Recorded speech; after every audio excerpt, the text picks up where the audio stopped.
Hey, what's up, everybody? It's just Charles Sabanson, and welcome you guys to another episode of the Dreamers Pro Show, where we cover everything from sports, hot topics, classic debates, entertainment, and we give you guys a fresh perspective on things and how we see them. And today we have a hell of a show in store for you guys. Before we get into it, please make sure you like the video and subscribe to the channel. Anyway, let me get into today's. I almost lost my train of thought there for a moment.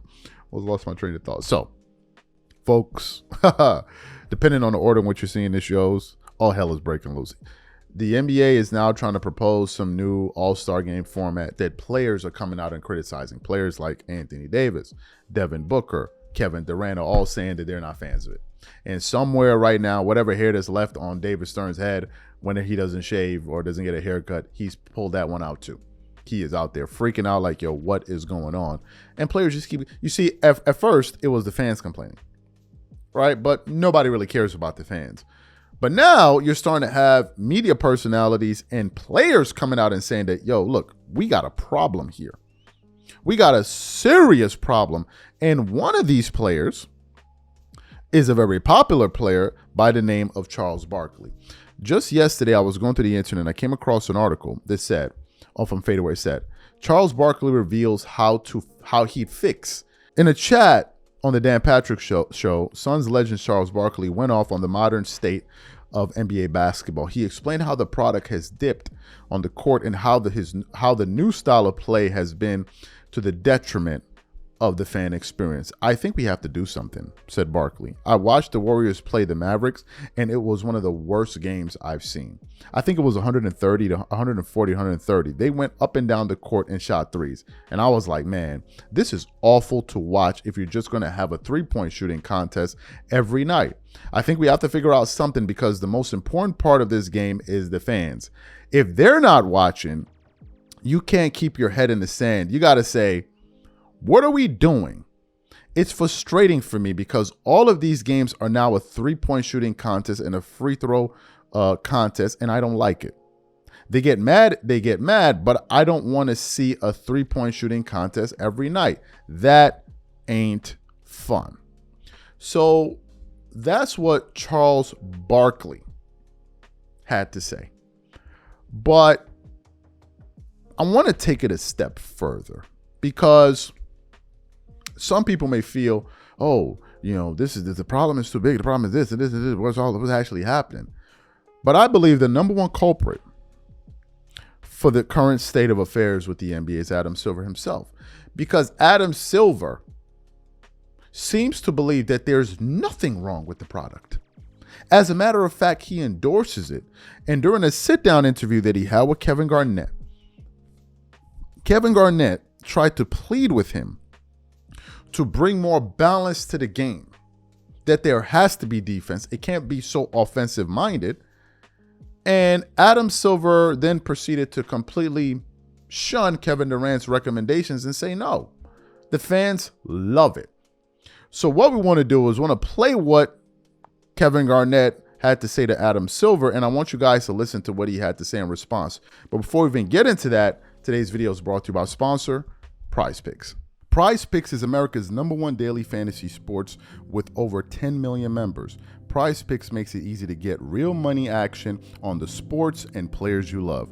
You pick more or less on at least 2 for a shot to win up to 100 times your cash. For example, this week on Prize Picks, I'm looking at the upcoming NBA schedule and selecting Stephen Curry for more than 29 points and Kevin Durant for more than 27 points and Anthony Davis for more than 12 rebounds and Luka Doncic for more than 8 assists.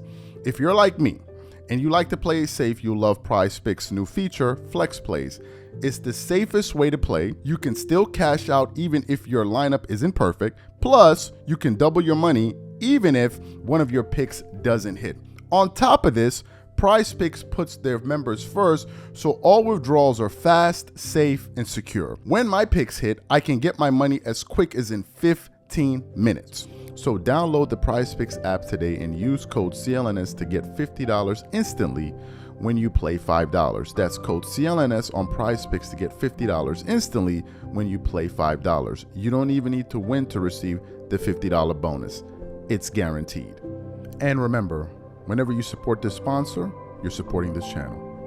Thank you. So what we want to do is we want to play exactly what these guys had to say to one another, and then we're going to come back and continue on the show. Take a listen to what KG had to say to NBA Commissioner Adam Silver there. Is the high scoring working? Is speeding the game up? I asked this with a follow-up because I want to know, will there ever be a time in our lives where the hand check comes back?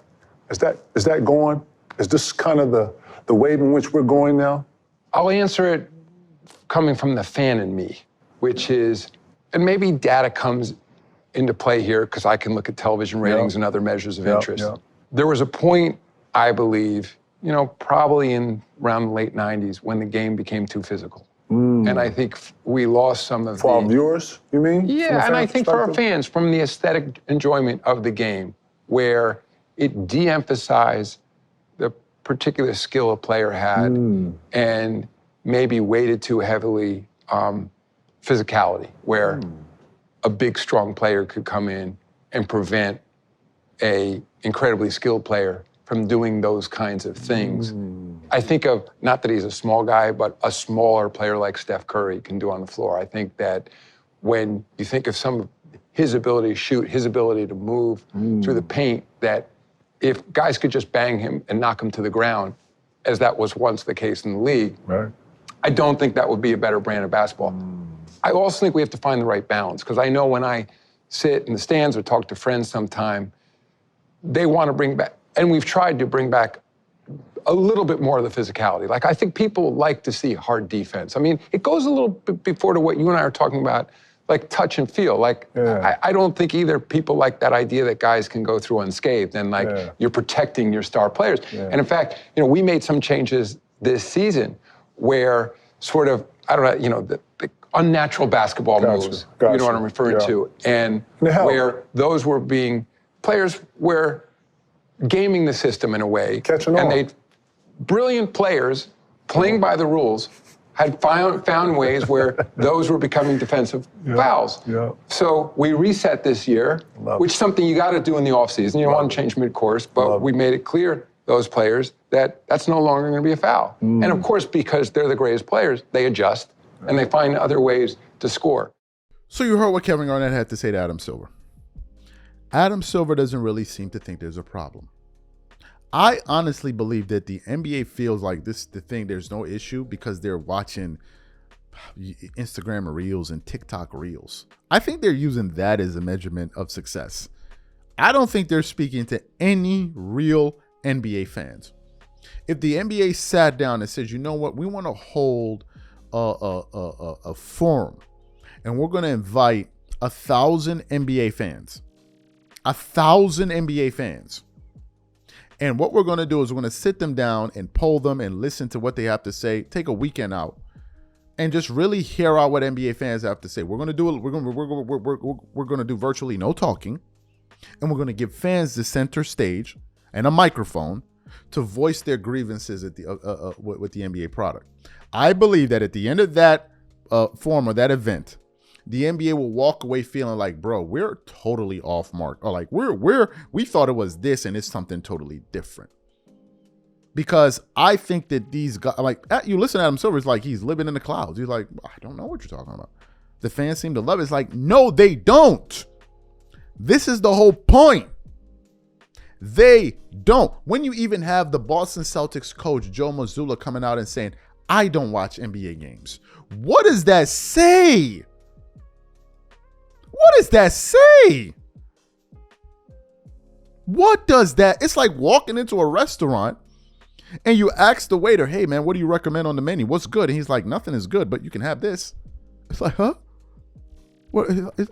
It's like, but he's like, is there anything? It's like, the food isn't really good here, but I work here, so I got to say it's good. You can have that. You'd be like, what's going on here? That's where we are. He's in total denial of it all. Total denial. And when you have important voices from the sport coming out there and saying that, you need to take heed. You need to take heed. But Adam Silver seems to not even want to listen. And that's sad. These are my thoughts. Whatever you guys think, please leave your thoughts and comments in the comment section. And we'll catch you guys on the next show. Peace.